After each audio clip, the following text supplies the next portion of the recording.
Detik-detik maling ayam kaget dengar alarm, langsung kocar-kacir.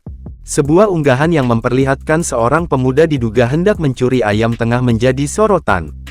Melansir akun @humairoom658 pada Senin, tanggal 10 Februari tahun 2025, dijelaskan bahwa peristiwa itu terjadi di Sukatani Kepulauan Pulau Sirih, Bekasi.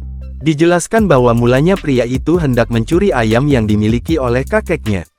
Namun, niat itu ia urungkan lantaran diduga saat itu ayam tersebut berisik. Alhasil, pria itu memutuskan untuk mengincar ayam tetangga kakeknya itu.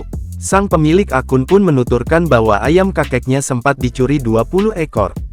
Demi mengantisipasi hal tersebut, tetangganya itu pun lantas memasang CCTV beserta alarm.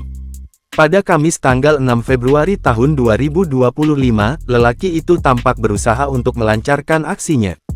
Secara perlahan, ia berusaha mendekati kandang ayam tersebut.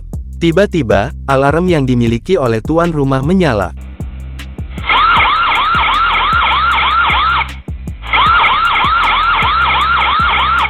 Ia pun sontak kaget dan langsung kabur dari tempat itu.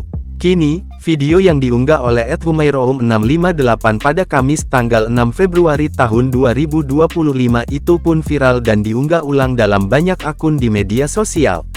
Warganet yang menyaksikan unggahan itu pun lantas ramai memberikan komentar. Sang pemilik akun itu pun turut mengingatkan agar warganet turut berhati-hati atas peristiwa tersebut.